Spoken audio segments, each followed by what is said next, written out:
Praise the Lord, everybody. This is the day the Lord has made. We will rejoice and be glad in it. I am so thankful that you chose to be with me on this Tuesday for another ministry talk. As you know, we have been doing what we've been calling Bible conversations. I've had my precious wife on with me the last 2 weeks, but due to the school being busy, I was just doing things. I just decided to not ask her to come on a third week, but just do it myself. My father-in-law was supposed to be on with me, but again, there's just a lot going on. So it's just me today. I hope something I say today blesses you. Before we get started, I wanted to just remind you to go and to watch the other broadcasts that have been going on. Last week, as you know, our pastor did a series. He has started another series called The Remnant.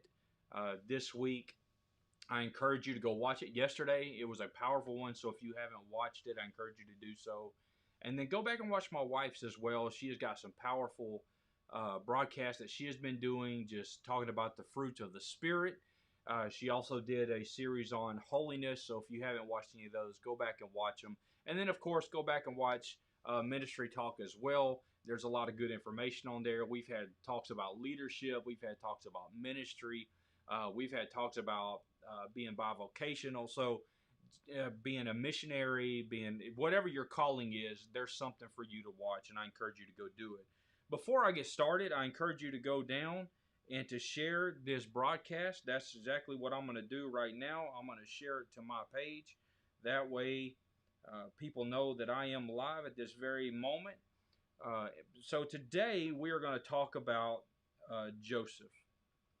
And I think Joseph is a very unique kind of person, unique individual to talk about. There's a lot of similarities between him and Jesus, I truly believe. And I just think it's a great Bible story. And he's one of my favorite characters in the Bible.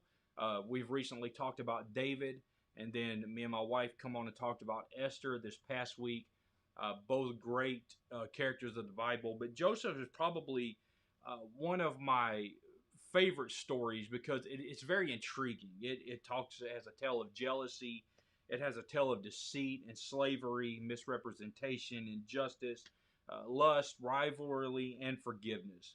It is a wonderful example of how God can work in a person's life through their ups and downs. It's just an amazing story to me. Alistair Begg tells us that Joseph was a life-size illustrations of Romans 8 and 28. And we all should be able to quote that scripture. And it's just saying all things work together for them, for the good of them that love the Lord, which are called according to his purpose.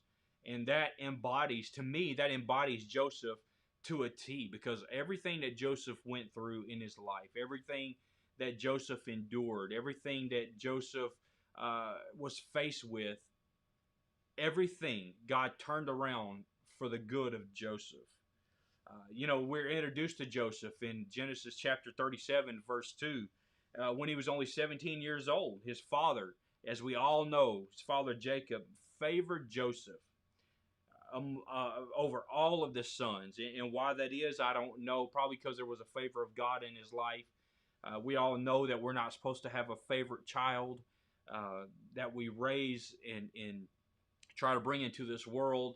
But most of us, as we know, there's a reason why most girls are called daddy's girls and most sons are called mama's boys, is because most kids tend to gravitate toward a parent in a particular setting or in a particular way. So it's not uncommon, unfortunately. We should love all of our kids the same, and I'm sure that we all do, but there is a tendency to lean towards more one than the other. And that's what's happening here with Jacob. He is favoring Joseph over the other sons. And because of this, and because of poor judgment on Joseph and sharing his dream and, just telling it too soon, in other words, this caused a lot of grief for him, right? About his brothers bowing down to him and, them being jealous of him, and they hated him. And the results of that were they were going to kill him. But one brother stepped in and was a mediator between him and the brothers that wanted to kill Joseph, and said, look, let's not do that. So they decided to sell him off into slavery. And, there's no ideal place, in my opinion, to serve God except in a place in which He has set you. Whether you're in a place of trials, whether you're in a place of victory, no matter where you are in your life at this very moment, there's no better time, no better place than to serve God. We all know that God eventually set Joseph in Egypt in the house of Potiphar. He became the officer of Potiphar. He became the captain of the guard in his house. And we're told that God was with Joseph and he became a very successful man. The Lord caused all that he did to become favored. Everything that Joseph touched literally turned to gold. We know that old saying of, we say it about people who seemingly have good luck in their lives, that everything they touch turns to gold, or, everything they touch just becomes successful. And while some of that is true, based on people's merits, based on their attributes, based on their knowledge of things, a lot of that has to do with the favor of God on their life, especially if they are someone who is living for God. And so in the midst of being in Egypt, in the midst of being in slavery, in the midst of being in a place that was sinful and not of God, God still elevated Joseph to a place of prominence in Potiphar's house. And the Bible says that the blessing of God was upon his life. We're told that Joseph was a good-looking man. He was handsome to look at, and in form and in appearance. So that tells me that he was probably built. He was probably in good shape and probably had chiseled features. He probably, I don't know who you would call good looking today, but was whoever you're thinking of right now of today. And so we find this story of Joseph being in Potiphar's house and him doing everything. He was just right under Potiphar. As a matter of fact, in most instances, Joseph had more power than even Potiphar did in the house. And because of that, we all know that sometimes power can do things to people and make somebody more attractive and make somebody more appealing in the eyes of individuals. And we see this story of how Potiphar's wife tries to seduce Joseph and tries to trick him into sleeping with her and having an affair with her. And we see Joseph turning her down and running away, and how she tried to scream rape, and how Potiphar threw him in prison because of the result of the accusations that were brought against him, the injustice that was brought against Joseph. For we know, because it was a lie, right? I mean, Joseph didn't do what Potiphar's wife said he did, and yet Joseph finds himself in a place of prison. But even in prison, again, we see the hand of God on Joseph's life. Even in prison, even in a place of bondage, we see God raise up Joseph to where he became the right hand, basically, of the keeper of the prison. And because of that, Joseph had free reign over all of the prisoners. And we know about the story of the two people that were in prison, and they had dreams, and Joseph interpreted these dreams for them. And they both came true. And all Joseph asked of the chief baker was to say, hey, when you get out of prison, remember me so I can get out. And we know what happened. And it happens frequently. As God blesses us, we get in a bit of trouble and we cry out to God, and we make all these promises to God and saying, God, get us out of this situation. And when he does deliver us, what happens a lot of times? We tend to forget about God. When God blesses our life, we tend to forget about God because we move on with our life. We have successes in our life, and we have a place of prominence in the world, and we think that, we got here because of our own knowledge, of our own merits, of our own way of doing things, and when in reality, God set us there. I think personally, because it's easy to call on God when you're in a time of turmoil. When you're in a trial, it's easy to call on God then. But I think a true Christian remembers that, hey, I didn't get myself out of the trial. I didn't get myself into the successful situation that I am now. And I need to give God what is his. I need to give God the praise that he deserves because he has set me up on this mountain. And we see that in Joseph's life. all through whatever Joseph went through, being falsely accused of rape and then being in prison. But we see Pharaoh. He has these two dreams of one of being of favor and then another coming up out and eating those of favor, and yet nothing changed of those. Same things with the corn.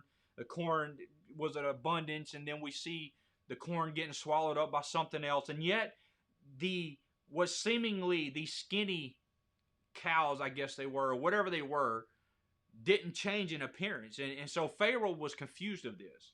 And so he asked.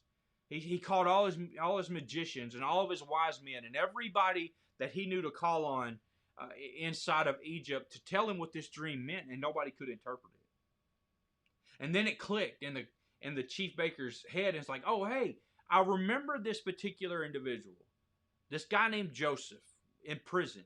When we were in there, he interpreted two dreams that we had of myself and the butler, and both of them came true. He told me that I would be restored to my rightful place as the chief,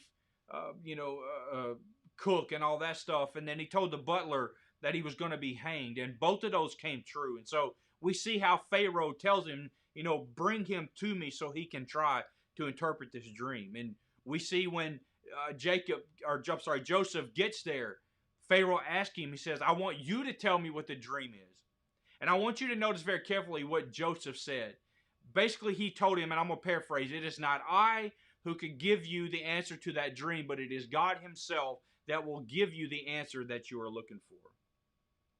We have to remember this. A lot of times we go to our pastors and we go to leaders in the church expecting them to give us answers when it's not them a lot of times that can give you the answer that you are needing, but it's only God himself that can give you the answer you need. That's why my father-in-law, he tells everybody, the first question he asks them, have you prayed? Because if you have not prayed to God yourself and asked God for the answer yourself, then more than likely he's not going to have the answer that you seek. And so we see this of Joseph. He's telling Pharaoh, he says, I cannot give you this answer, but only God can give you this answer. And he interpreted the dream for Pharaoh, and we see how Pharaoh elevated him. He said, matter of fact, Pharaoh said, you will be the most powerful person in the land. The only time that I am more powerful within you is when I am in the throne. And so we see how God has elevated Joseph through all the trials, all the slavery, all the injustice, all the hatred that people, his own family, his own brothers have thrown his way. And yet God, in the midst of it, spread a table in the presence of his enemies and elevated Joseph to favor in his kingdom. And so I kind of gave you this backstory of Joseph because I believe that there are 6 elements that we need to look at as far as leadership in Joseph's life that is displayed, in which I believe every good Christian, every good leader, every good pastor, anybody, that we can look at these principles and apply them to everything that we do in life.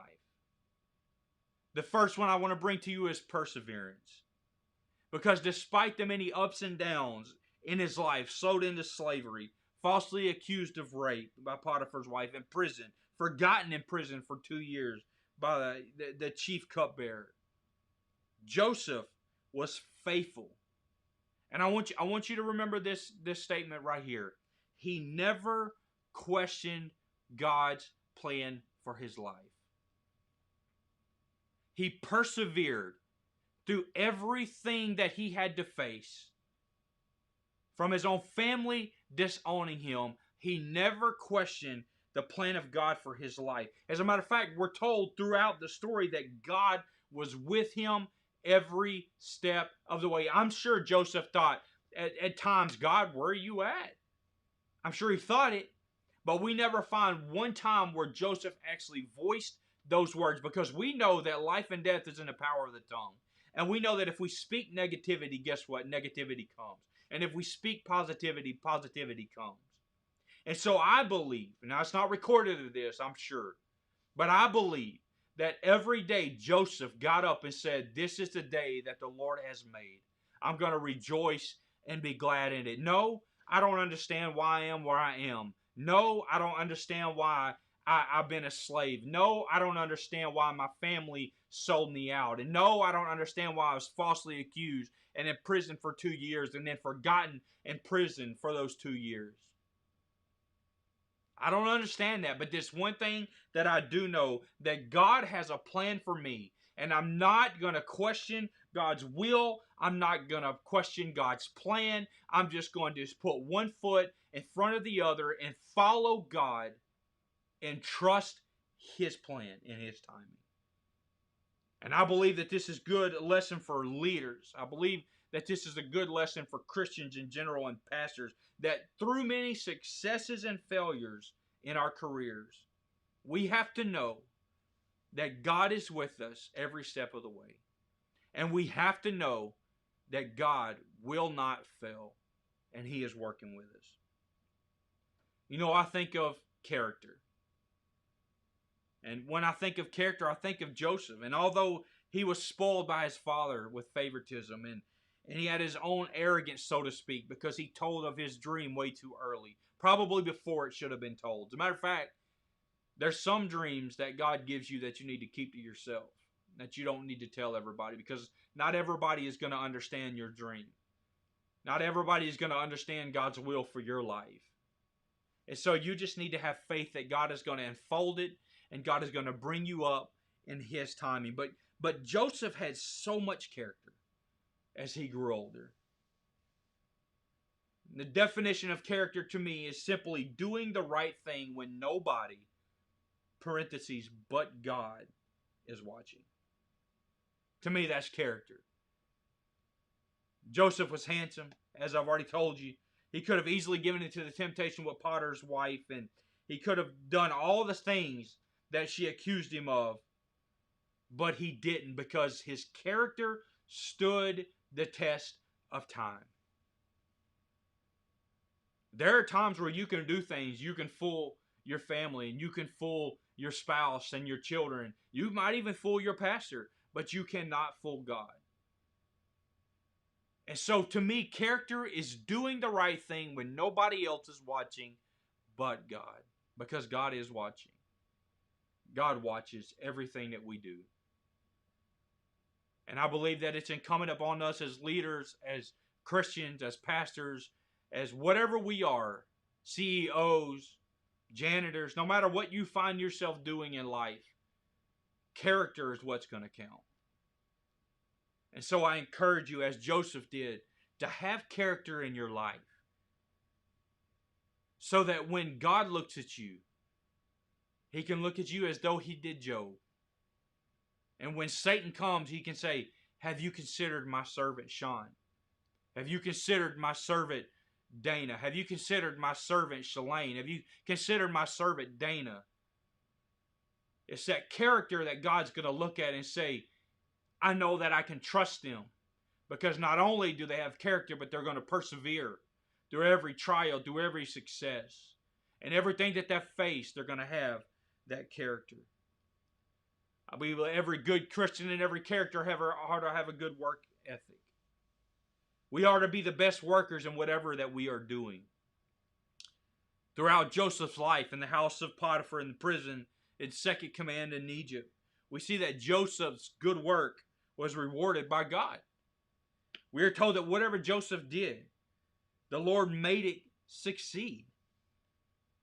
And I believe that we should try our very best and then leave it in the hands of God. We should never leave a job and then say, "Oh, I'm so glad that they are gone." But when we leave a job, they should look you in the eye and say, "I'm sad to see you go, because you were one of the best workers that we had at this company."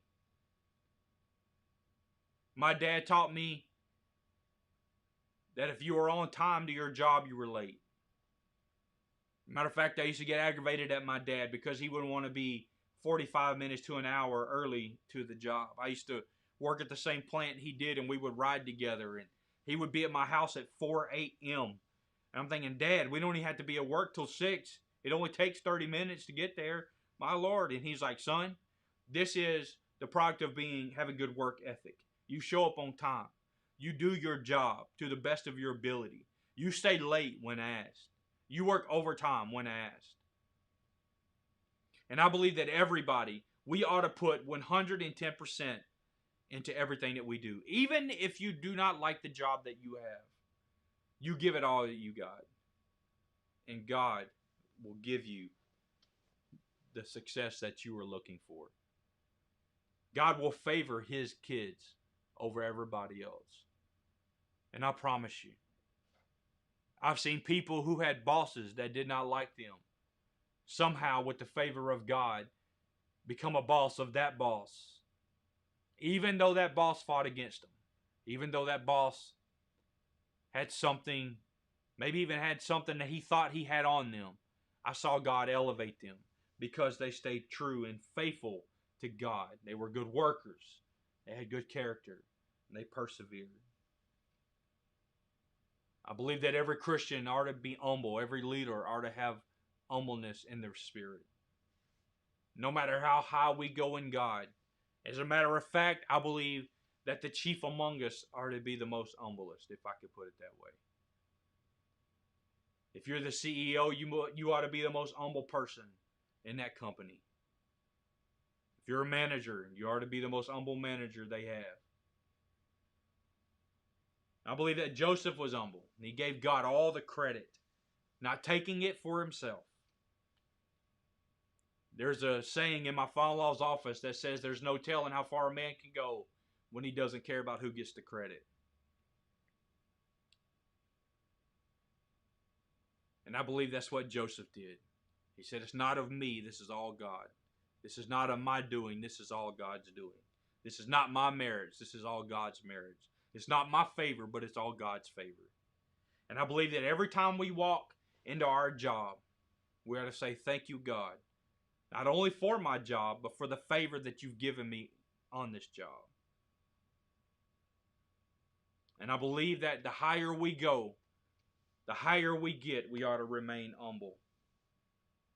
And Pharaoh tells Joseph that he has a dream, that he heard Joseph can interpret the dream. But rather than taking the credit himself, which Joseph could have, he could have taken the credit because God gave him the ability to do the dreams in the prison. He could have got puffed up within himself and go, oh, yes, look at me, look at me. I've seen some preachers do that. They preach a sermon, knocked it out of the park, and oh man, I preached it, I did. Oh man, you should have seen me. Instead of saying, I give God all the glory, all the credit, because I could not have done this without him. I tell our church all the time, the thing that scares me the most is walking to the pulpit without God and thinking that I could do it by myself, because I can't do it by myself. I can't do it by myself. I might can preach a little sermon, but it's going to flop because God's not in it. And so we have to remain humble.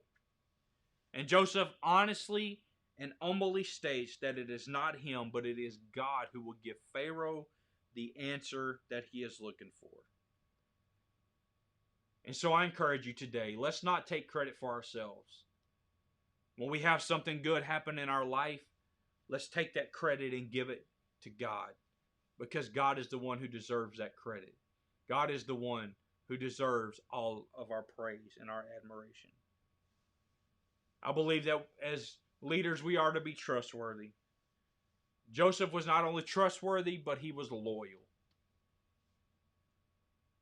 And I believe that as leaders, when we sit under a pastor, we should be loyal to that man of God. As a matter of fact, sometimes I say loyal to a fault.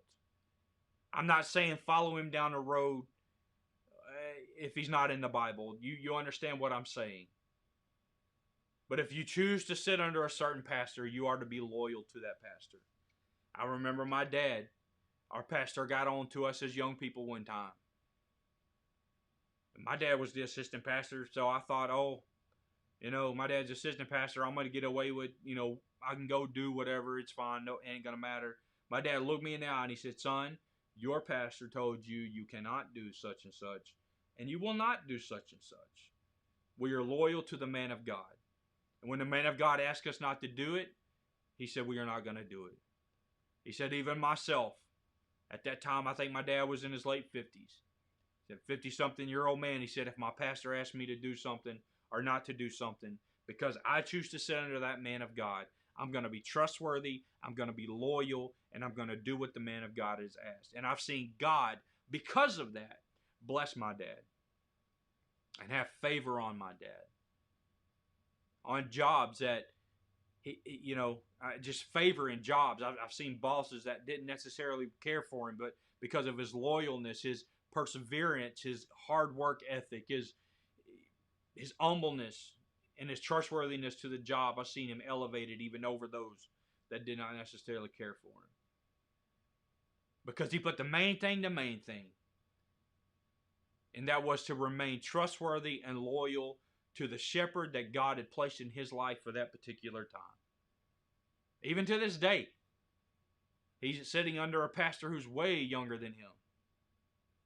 But he's loyal to that pastor. And when that pastor asks him to do something, my dad does it. And I think that's how we should be. We should be trustworthy. We should be loyal to our pastor. I say it all the time, and I'm kind of getting off on a rabbit trail here just a little bit, but our pastor are to be the most blessed man in this church. Because he is the watchman on the wall. He is the one that watches out for our souls. And his job is not 9 to 5, but his job is 24 hours a day, 7 days a week. I watch my dad as a pastor get up at 2, 3 in the morning, go to the hospital because something has happened to someone's child, or someone got in a wreck, or somebody having, to have a surgery. I've seen our pastor do the same thing. And so, loyalty to the man of God, loyalty to your church, loyalty to God, and being trustworthy, I believe, helps us.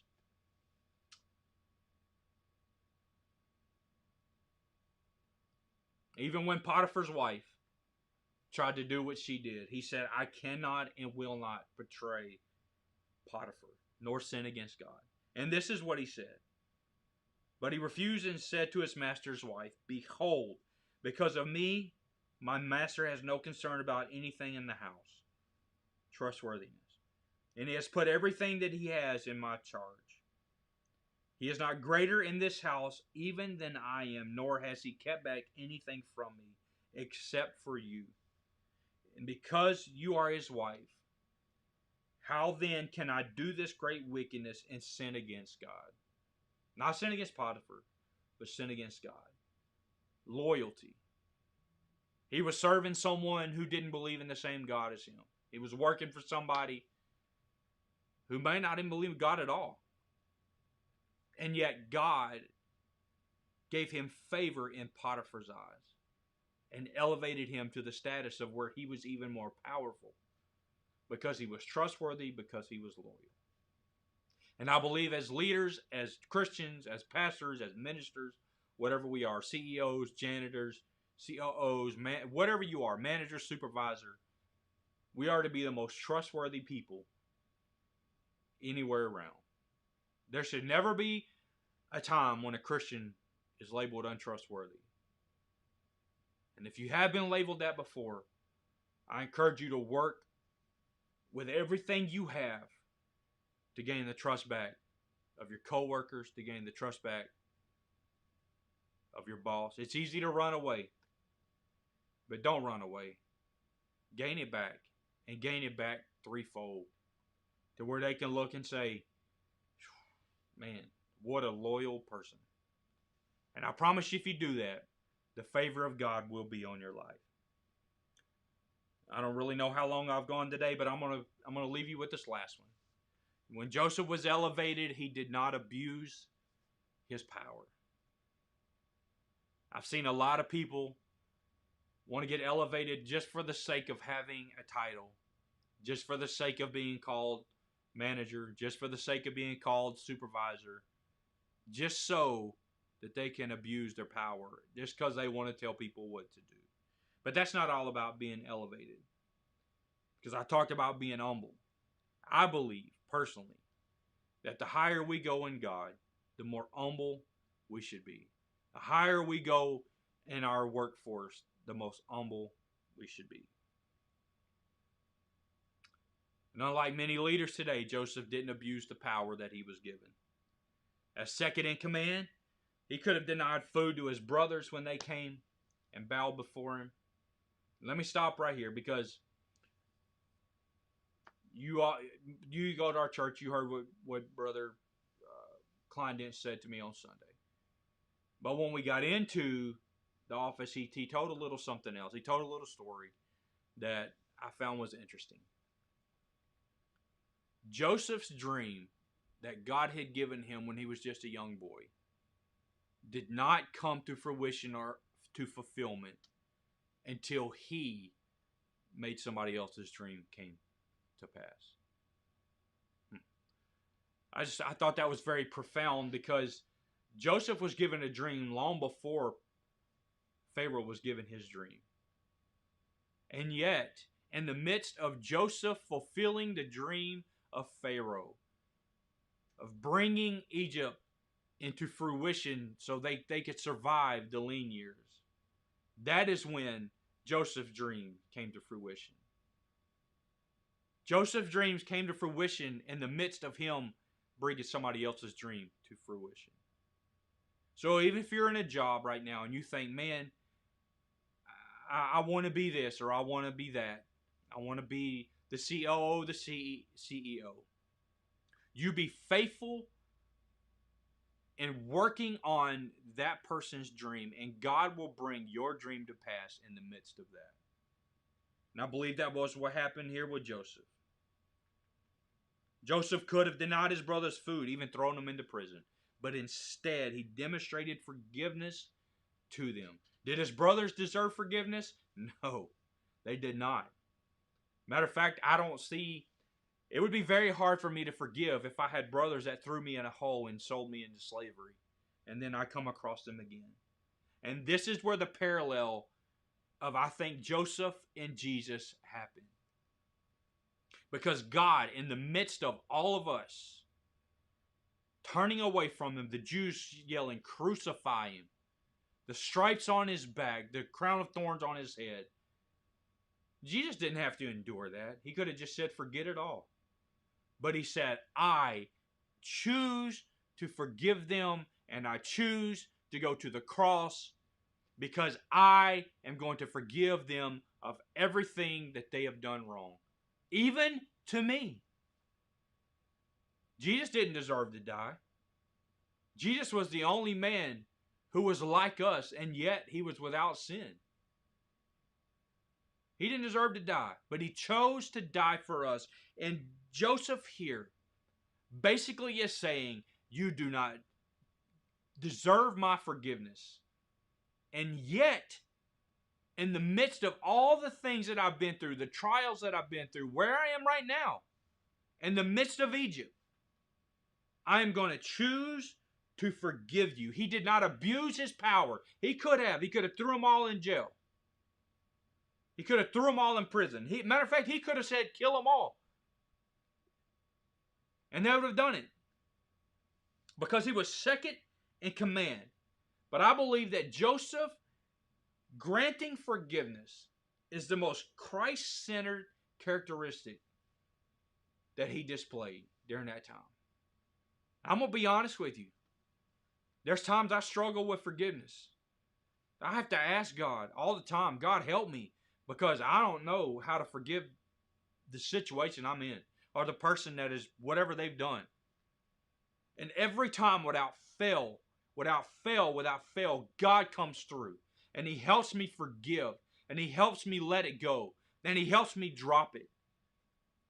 And somehow this weight is always lifted, and I feel I have a clearer mind and a clearer conscience. That no matter what they've said, they've done, they tried to do, they tried to say, I am able to say with a clear conscience, I forgive. Now, don't get me wrong. There are some toxic situations that you have forgiven that you don't need in your life. We all know that. But I heard this even last night in a sermon. Forgiveness is not about them, but it's about you. It's about your freedom. It's about your conscience. And I believe that Joseph is doing that here today. He forgave his brothers. And not only did he forgive his brothers, but he gave them food to sustain them through their trial and their hard times. And he brought his entire family there. But one thing I like about Joseph is he remembered his God. And he said, after I am buried and you guys are taken out of here, you take my bones with you, because I don't want to remain in the place that enslaved me, but I want to be taken to the place that God delivers us to. And so today, if I can just encourage you, and I'm coming to a close right now, is I want you to take these characteristics, these leadership principles that I talked to you about. And even though I call them leadership principles, I believe that they're just things that we should just apply to our everyday lives as Christians. And I want you to think on them. And I want you to think about Joseph. And the next time that you're in a situation of maybe you need to persevere through something, I want you to think about it. Maybe where there's a time where you need to show good character, I want you to think about Joseph and how he showed character. Or good. Maybe you're in your job and you think, man, I'm just so wore out, I'm tired.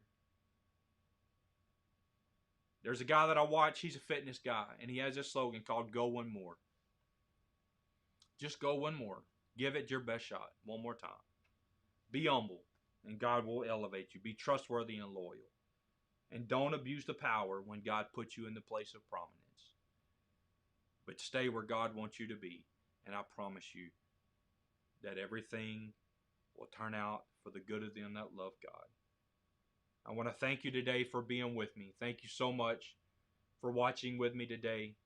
We'll be back again next Tuesday with another Bible conversation. I'm going to continue down this vein until I feel like God releases me, and then we'll go back to what we were doing before.